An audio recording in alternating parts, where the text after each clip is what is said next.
Despite what their moms told them, they just aren't talented enough for radio. Unfortunately, anyone can have a show these days. Sean. Well, I'm pretty hard to figure out sometimes. In fact, I can't even figure myself out sometimes, so don't you try to. Joe. You're an idiot. And really a disloyal person. This is the Cuse Militia.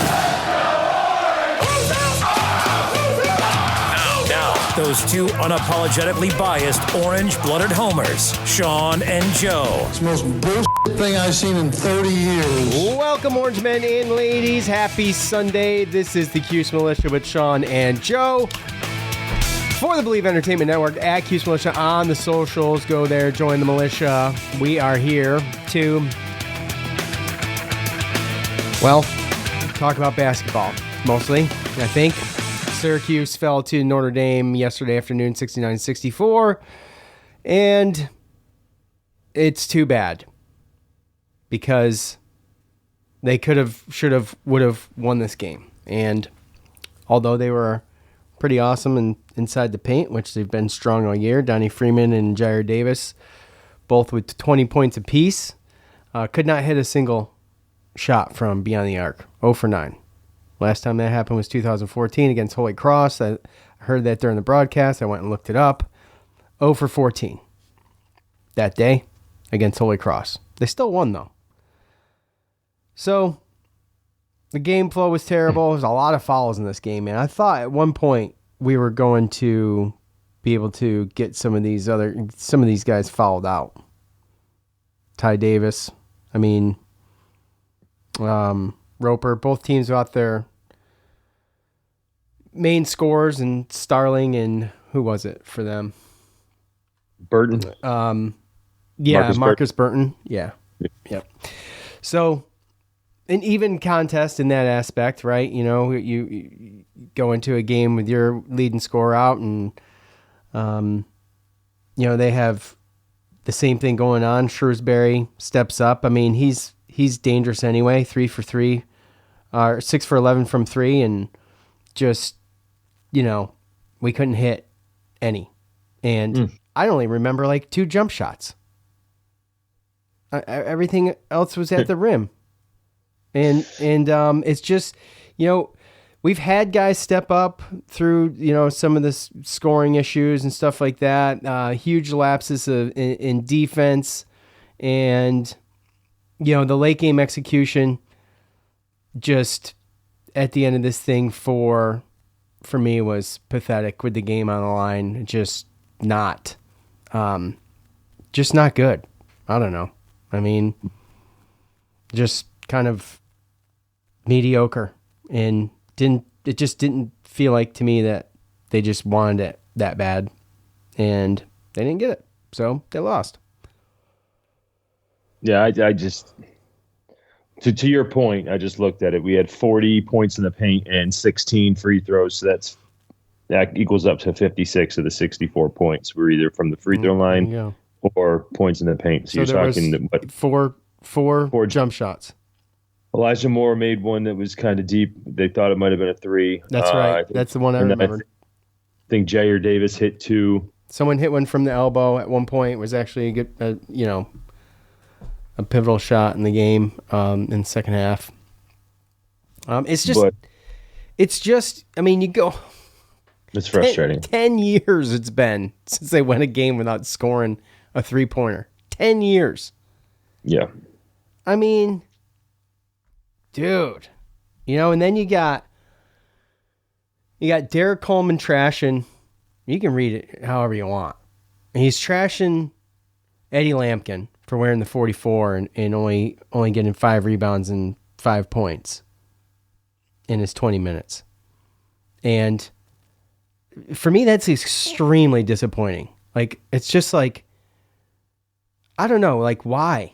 Why would you just dogpile on this kid, dude? You've been there. These 44 guys, they think between him and Rob Conrad, they just think that it's they're the end-all, be-all of the 44. This 44 thing's driving me crazy.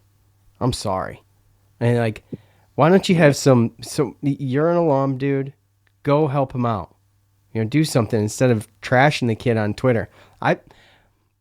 I got a Derek Coleman signed jersey hanging up in my house. He was my first favorite player in any sport. He was why I became a huge Syracuse basketball fan as a kid. It's disappointing.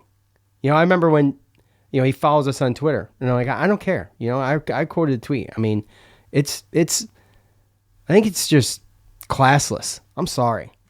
I don't know why he would go there with that. Like, it's just, the wheels are coming off the wagon, man. It's so dumb. Yeah. Everything about it. So, anyways. Yeah, I mean, it's the problem is that you can't guarantee that a player is going to live up to the same thing, right? Like, this is the same type of issue that, people are going to have with, Kiyan Anthony coming here thinking that he's going to have to live up to his dad. And whenever he doesn't, fans are going to trash him.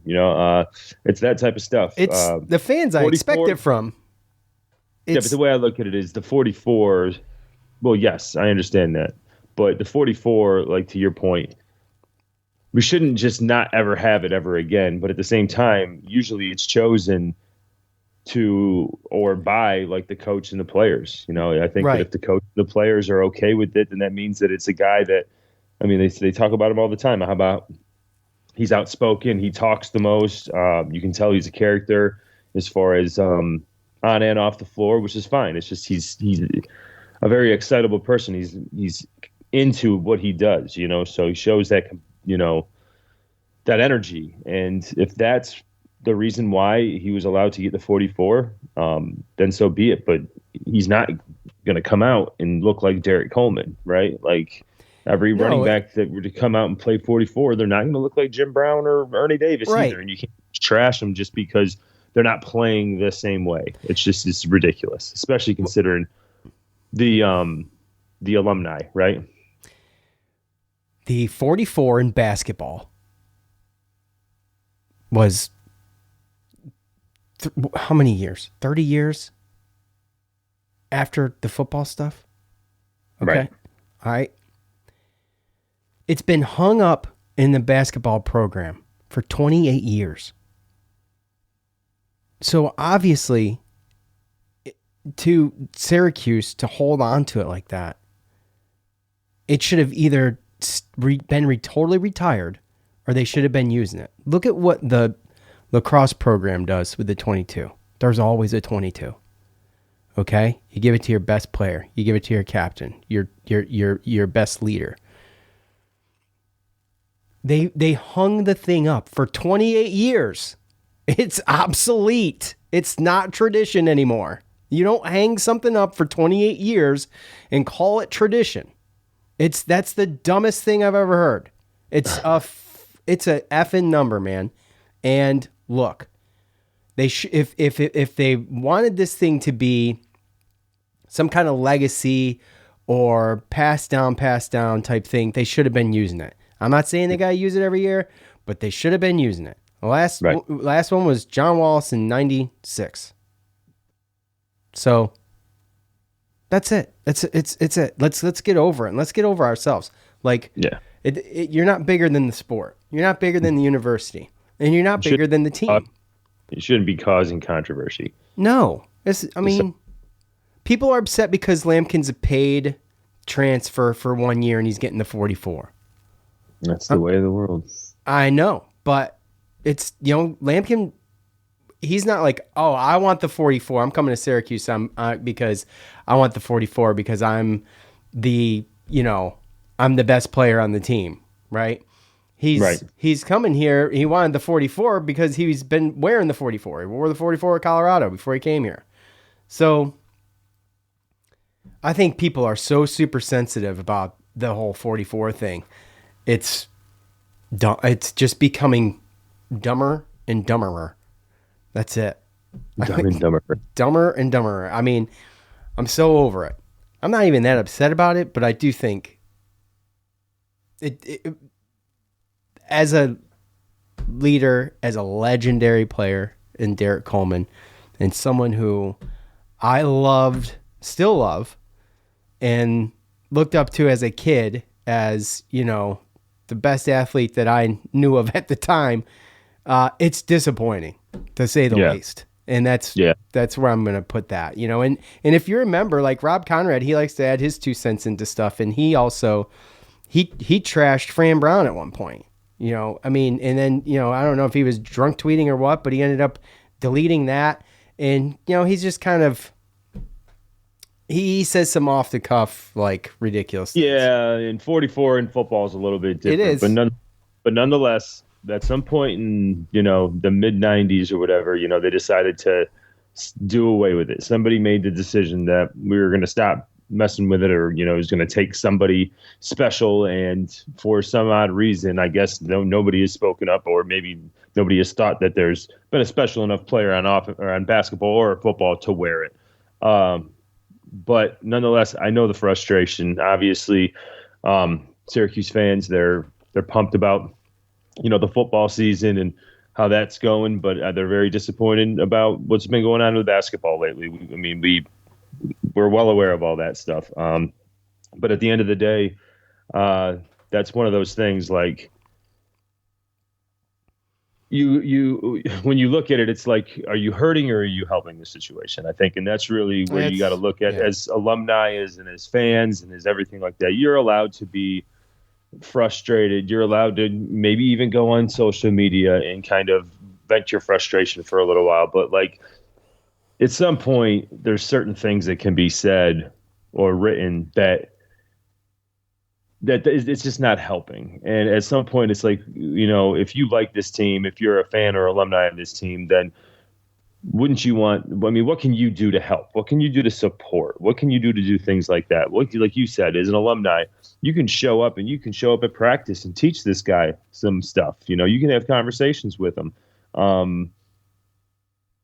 As alumni, you know, and fans, you can give money to NIL. As fans, you can show up and support the team in the Dome, even if they're not having the greatest season. All those kind of things are only going to help the players in this team. And if people are frustrated with what's going on, you know, trashing them and not supporting them and not doing anything to help is really only hurting the situation more. Yeah, and it's drawn a divide. There's a line in the sand, and now you've got the Civil War of the 44. So, I mean, it's okay it's not okay, really, if I'm being honest, as a fan, to come out and trash someone. You know, I don't like it. I don't think it's that classy, but it's who did it. That's what upset me, and it's disappointing. All right. Let's take a quick listen to the montage, and then we'll get your thoughts on the game. Here's what Coach had to say following the loss. You know, turnovers and free throws, and then I think at the end, the miscommunication, the defensive breakdowns were very glaring at the end of the game, and that cost us the game. Questions? Thank you. That about sums that game up. So, anyway, that's the most efficient montage I've done. So, he did have good things to say about, obviously, Jair Davis and what he did, Jaquan Carlos, and, what he did. He didn't score a lot, but just mentioned that, you know, he did his best game on both sides of the ball. And they talked a little bit about the end of the game when, why not call a timeout there down by 3. But I guess they had a 2-point play drawn up, and they were going to call a timeout immediately after. It was for set up for Elijah Moore, and he had a shot, I guess, and didn't take it. And then, again, just execution. And the way I see it, it's difficult for me to believe that this team's going to be able to put it together with how discombobulated and kind of out of sync they are this far into the season. I mean, we're 8 games in, and we're still. I'm not sure if it's getting any better. All of this is said with me understanding that JJ Starling's out, but Coach was asked about J.J. Starling, and it's indefinite, so he has no updates. And if you listen to Coach's right there, I mean that little short clip I played. I mean, his opening statement was not really an opening statement. Coach, you know what I'm saying, Joe? I mean, that was it. It was 10 seconds. He was not happy, and then he slammed the table, and you can hear it in there when he was done before he asked if there's any questions. And he's frustrated. I think maybe, he's getting to find something a little bit with his rotations maybe, but I don't know. I have a hard time believing, Joe, that this team's going to be able to put it together throughout this year anytime soon. I just don't know if we should expect a whole lot different. I thought that Notre Dame is on a 5-game losing streak, dude. They're not good, especially without their leading scorer there, Marcus Burton. But they lost 5 in a row, and they play us and they win. And that's just typical. So, and frustrating. Yeah. I mean, look, I don't even think it's necessarily an effort thing. It's just, again, I didn't think the effort was terrible yesterday. Well, it's again, like what we spoke about before, it's like the not finishing stuff. It's the playing the defense and then allowing them to get the offensive rebound, right? Or the fact that we're struggling to, as much as we had a bunch of points in the paint, right? And we were struggling to do that, but we still lack that guy that can drive and finish. I think that Jaquan Carlos, I think he played a little bit better as far as, doing the pick and rolls and driving and getting the ball to people for better scoring opportunities, especially down low. But not being able to hit any threes and just things of that nature. The fact that that this Shrewsbury dude is a sniper and how many times did you see them going and, we were supposed to switch or not switch. And the next thing, I saw it a couple different times. Lucas Taylor, he switched, didn't go with his guy. All of a sudden, Shrewsbury's wide open. And you got two guys looking at each other like who's supposed to. That is literally just lack of communication and being able to play with each other. And to your point, you guys have been playing the off season and the preseason and this many games, and you're still making those type of mistakes. Like those are just basketball, just mental errors.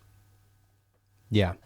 I feel like Coach Red's just frustrated because it's like they practice that stuff. That stuff is not that. Like once you figure out what you're supposed to do, then it should be fixed, And we still find that we just keep having these mental lapses of, if we're supposed to switch or not switch. Defense, the effort's there. It's just the compatibility of playing with each other and knowing what each other's supposed to do when they teams pick and when they're moving around it's still not there. And we give up way too many easy baskets for that. Yeah. And defensively, just still a struggle. It's good. 100%. It's good to be able to score all these. Imagine if they could shoot from the outside and score all these points in the paint and be able to get a 3 now and then. They would win this game. They win this game. You know what I'm saying? Like Chris Bell hasn't been great, and the one thing I noticed, we got 4 guys averaging double digits a game, and one of those being Starling. Okay, Freeman, Bell, and Davis along that. Chris Bell has had moments. Chris Bell had moments last year. He's got to get out of his own head, man. That's as soon as he can get out of his own head and move on after a miss or after a mistake, he's going to be a better player. And Coach said as much. Coach said he's not in a good place. So his shooting ability is there. He's just got to get out of his own head, man. They need a Chris Bell. This team needs a Chris Bell to step up and lead this team. Plain and simple, especially with J.J. Starling out. I think the issue, though, is that I feel like Chris Bell is kind of one of those lead by example. He's not like the vocal leader. And, you have to be strong mentally to be able to actually be a leader of men and you have the team. You know what I mean? Like, you got to be out there worried about the other. It's a personality trait. Yeah, 100%. Yeah. So at the end of the day, he's out there too. He's too much. He's too worried about his own shot and his own game to be able to be that vocal leader. But again, him making shots alone is, pushing the team and motivating the team to be better. So when he's not making shots, then I feel like the team kind of gets this feeling of like, well, then who's going to do it, right? Oh, they're all looking at each other instead of one of them stepping up. They're all looking around. Well, who's going to? No, JJ's on the bench with his hand wrapped up. Who's going to do what? And it's sad. I mean, really, it's sad. I mean, y'all are playing at a high level, man. Let's figure it out. Yeah. And Lampkin's I'm sorry, Joe, but Lampkin's kind of that guy when he's out there. He does possess leadership quality. He does. He just, he's just not out there enough. The stamina thing might be an issue or whatever, but I do feel like as far as leadership skills go, I mean, I think Eddie Lampkin has them. Yeah. Yeah, but the problem is it all really has to do with, a lot of it has to do with, just the way the game is now, the way that this basketball is so stretched out. I mean, even down to, you have centers that are shooting 3-pointers and playing out in the perimeter. So yeah, it's changed. When you have something like yesterday, there was a couple times where he got, they switched up off of a pick, and he was out there with Shrewsbury. He's not going to be able to guard that. So, I mean, a lot of times there's just comes down to mismatches and stuff like that. I mean, unless we're playing a team with some big old centers that can't move too well themselves, then I don't see him playing 30-plus minutes. No way. How badly is Malik Brown missed? My gosh. That may turn out to be worse than we thought. Well, yeah. I mean, obviously on the defensive end, we're missing that a lot. He would have been able to play in position too. It's just, I feel like this just proves like how much we were actually like relying on JJ Starling this year. I mean, I feel like he's the only guard that can penetrate and create his own shot at the hoop. And, he was basically our leader. He was the guy that we looked to. And now, not having that, you can tell that it's really a struggle to figure out, like you said, that it's like, who's going to do it? No, you take it. No, you take it. It's like hot potato. Yeah, I was just going to say that. Yeah. So, at some point, I mean, I guess the positive takeaway that I would take from this is I feel like Donnie Freeman is getting better, and I feel like we finally saw a full game of Jair Davis playing with intensity and using his body and playing physical. I thought he had a pretty impressive game. All right, let's head over to Twitter. Let's do 10 minutes or so of getting your thoughts, and I just can't wait.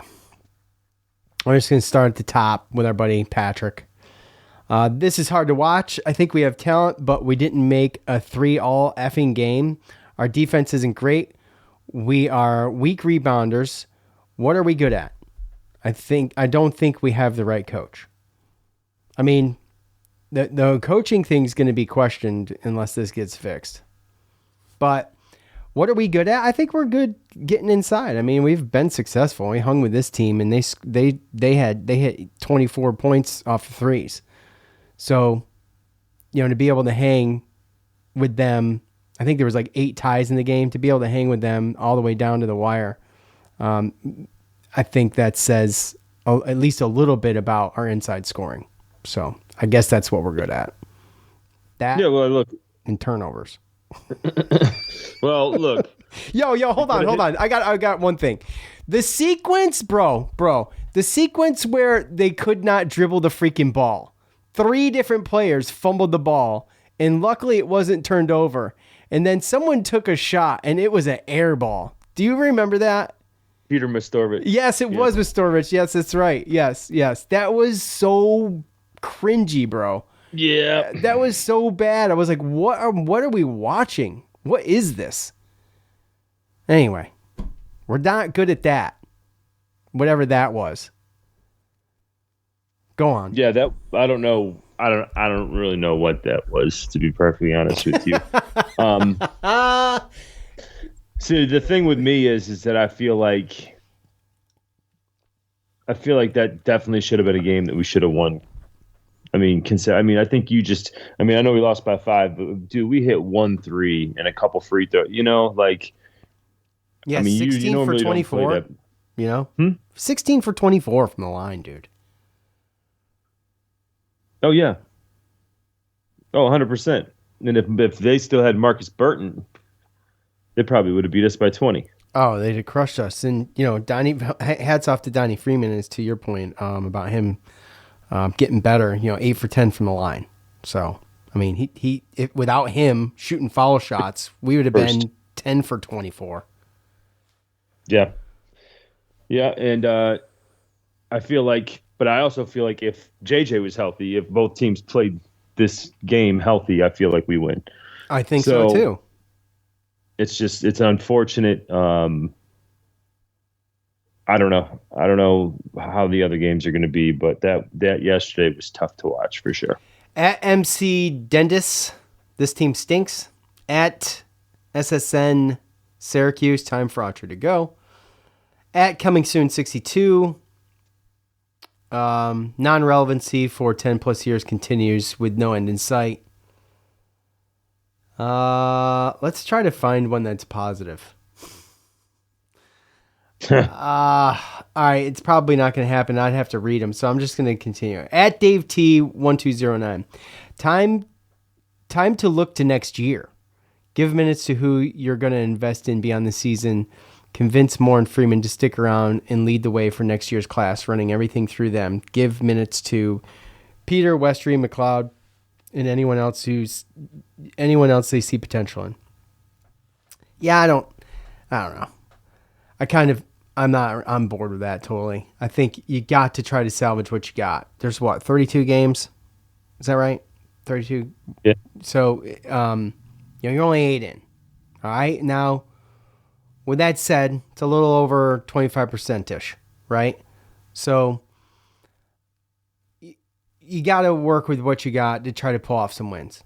I mean, I don't think Autry is coaching for his job right now, but I mean, you have to. It's the experimenting can't be on what you may be predicting for next year.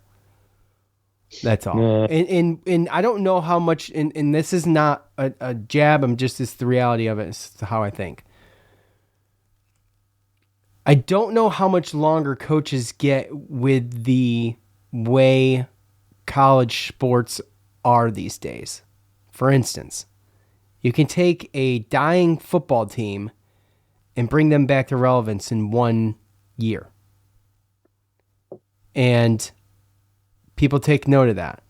You know what I'm saying? So I don't know how many years anymore, and I never knew anyway, but I knew it was more than 2.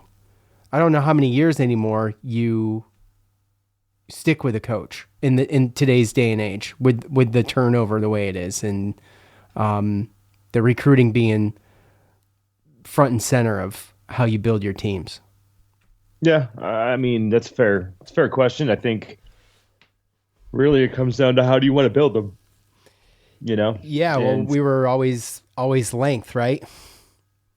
We were always... Well, I'm saying, yes, we were always length playing the zone. He wants to play man. He wants to be a little bit different. He wants to go. But I feel like he wants to build a team through recruiting high school wise, not having to go and pick the portal and guess right on every single one of these guys, right? Right, which takes longer.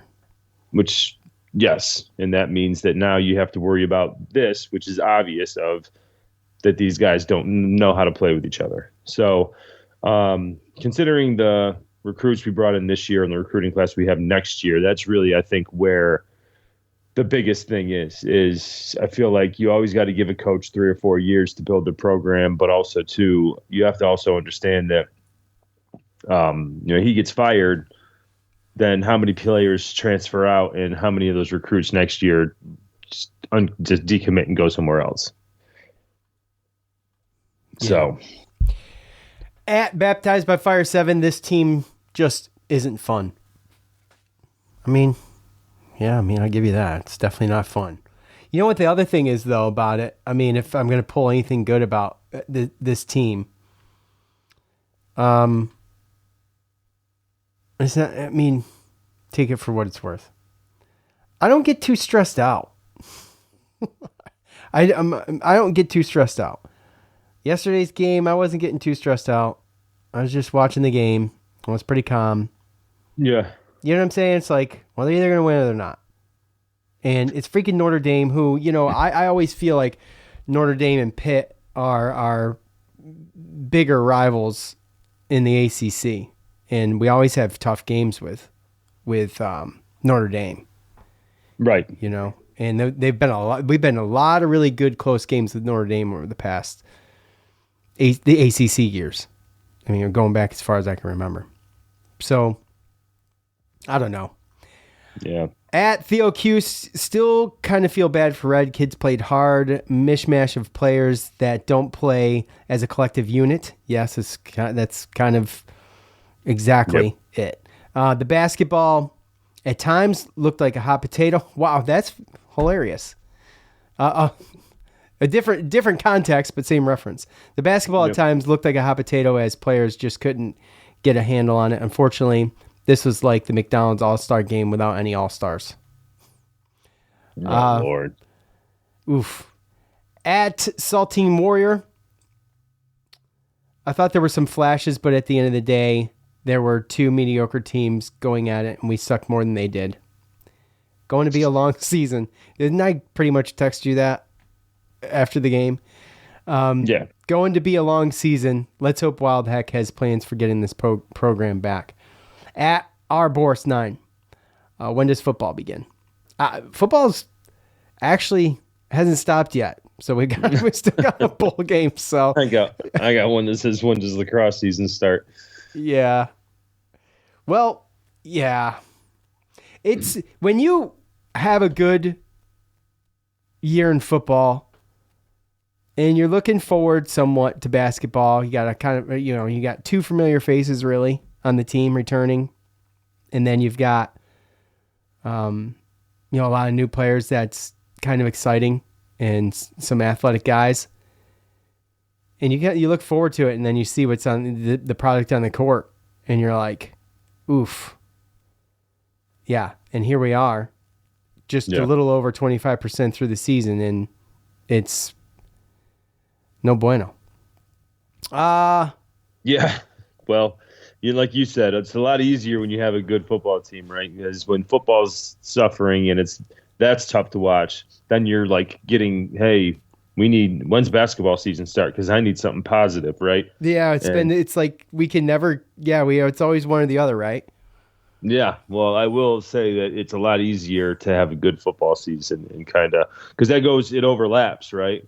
So we were still having, good football going on and a good season going on. And we got the chance to see Syracuse in their first three games. And I feel like by the time, this Miami game happened, we're all kind of on the same page as Syracuse basketball fans. I feel like the expectations aren't that high.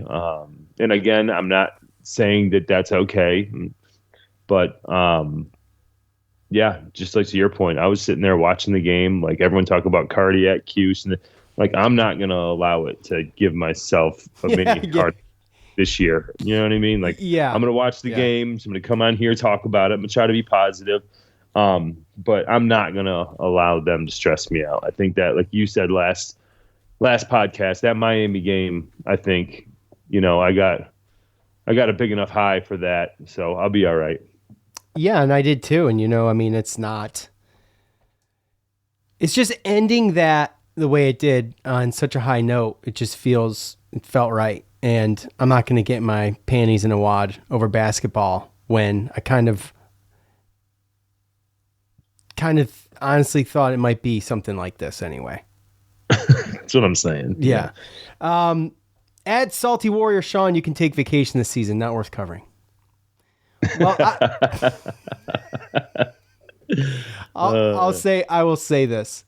As much as I didn't want to come on here to talk about this, I wanted to come on here and talk about it. So I'll find something to talk about, which is why I brought up Derek Coleman's tweet. Yeah. At David Super, yes, still over here wondering if Fran Brown can coach basketball. How many did you end up getting on Twitter? Oh shoot, I didn't even look. 36. Yeah, I got 19 on Facebook. Well, go ahead and rip some off. So a lot of it is firing the coach. Autry has to go. 0 3-pointers, that kind of stuff. But there's some decent ones in here that kind of go with it. Jake says it's not a team; it's 5 guys on the floor, and coach just says go do basketball stuff. There's no way. There is no way Cuff and Carlos should ever be on the court together. So I thought that one was pretty good. Brian, go do Facebook. basketball stuff. Go do basketball. Yeah, that's so funny. Brian says 24-point differential from the 3-point line. We missed a ton of free throws in the first half, and they missed more than us, and we still lose. Autry holding his head down at least every time the TV showed him. Bell missing open free throws again. Weird lineups constantly changing. If Bell is a shooter, then let him shoot. Eventually, he should get in a rhythm. If not, why do we have him? Freeman showing some good signs, but certainly needs to get better on defense and outside shooting before he'll go to the next level. We needed an alpha out there. JJ is sorely missed. No way we should lose to this Notre Dame team unless we are that bad as well. I think the answer is there. There's a lot there, but well, if they had Marcus Burton and we had JJ Starling, that would be a good. It'd be a good question, or we can sit here speculating, which is dumb, but you wonder if you can still pull it off. And I don't know. You got Shrewsbury and Burton. They're every game guys. Yeah. So they have, I don't know. They may have a more put together team despite their losses. And their losses, I think, all came without Burton playing. He's been out for a minute. So. Yeah, he has some knee injury. So to finish off Facebook, Gary says, can't believe how far SU basketball has fallen. Will they win 10 games this year? Need to completely rebuild the program. Well, Albany will get them to 5, assuming they do win that game. Yeah, it's true. John says, here's a positive one, positive in air quotes. John says, seems like the team is really pulling together and showing all the hard work they have put in. Great coaching as well. Yeah. Pretty sure that was that's about as cynical and smarmy as you can get. Yeah. Yeah. And then the last one, Ted on Facebook, they fight, they hustle, and they do try. However, the lack of offensive fluidity is perplexing. When my wife asked if we can watch Virgin River Season 5 over again during Cuse Hoops games in anticipation of Season 6, how can I say no? I mean, so it was tough. Hard to watch. I came to the game late, and I wanted to, as I'm watching the first half, I wanted to so bad look and see what everybody was saying on Twitter, but I knew they were way ahead of me. So, they could not hit anything. I don't even know how long the drought was, their scoring drought at the beginning of this game, like the first quarter of this game, but they weren't hitting anything. And Notre Dame wasn't great either. It ain't like Notre Dame went out there and was capitalizing off of everything that Syracuse was handing them, because they didn't, which was extremely frustrating because you're playing a team that's just not that good. I mean, Notre Dame right now is just not that good.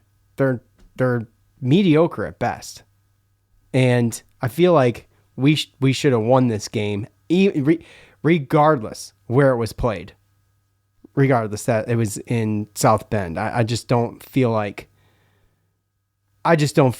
we should have lost this game. And they did.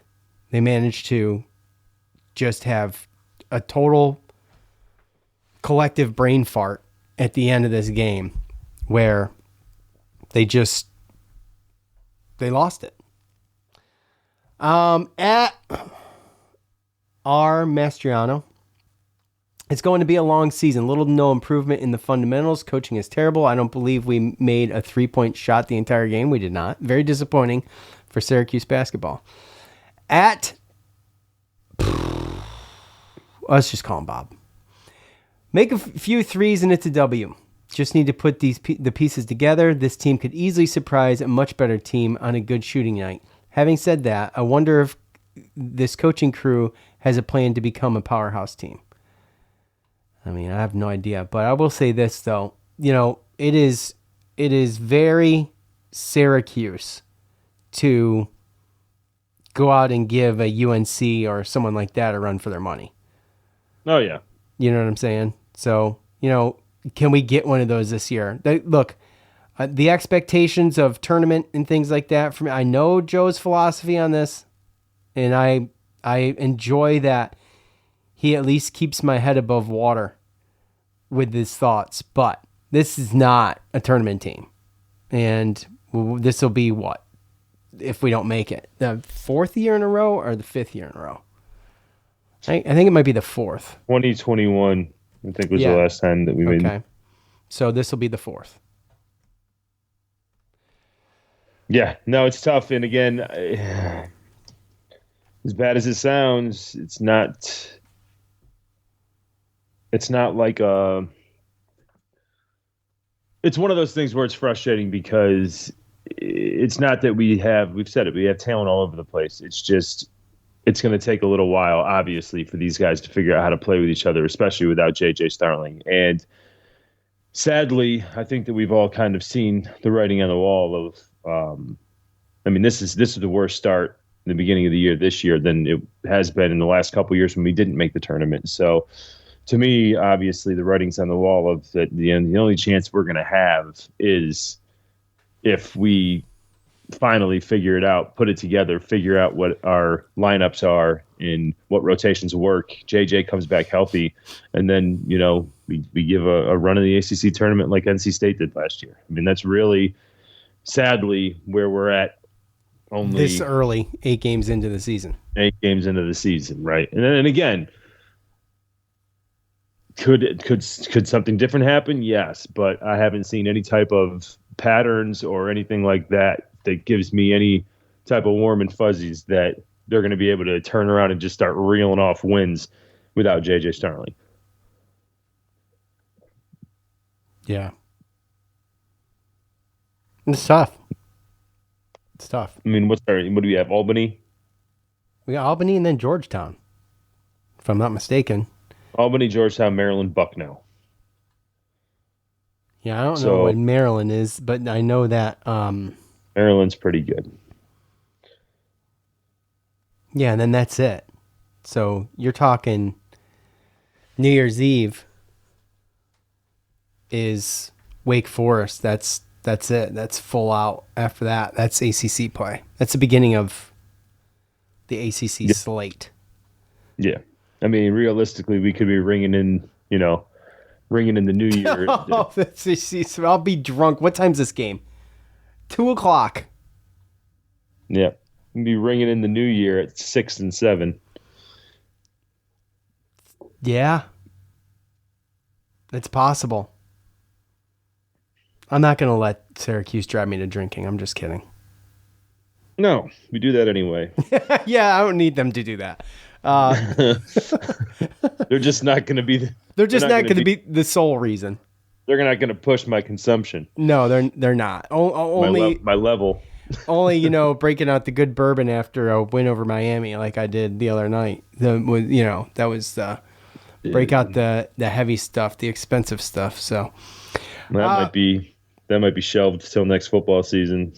Yeah, well, that's possible. You never know, though. You get one of these games, and thankfully, like, we don't play Duke twice. We do play Notre Dame again, but we don't play Duke twice. We don't play UNC twice, and that's good.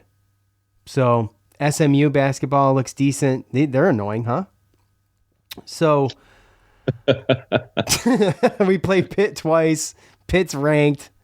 So, I mean, it's going to be a long season.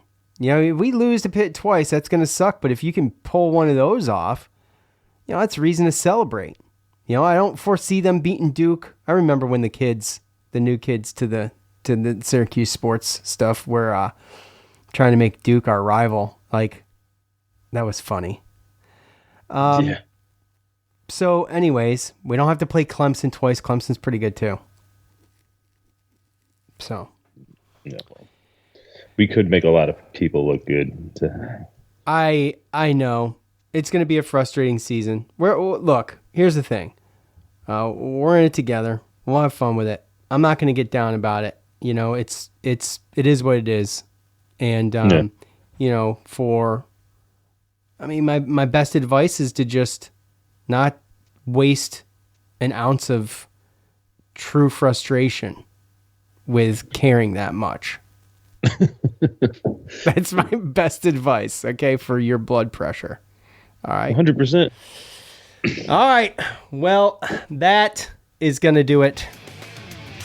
Look, I don't foresee us coming back here on Wednesday after Albany, but anything's possible. We do not have a schedule, so we'll be back when we get back. And I appreciate all you guys. Thanks for listening to this mess. For Joe, I'm Sean. We're out. Peace.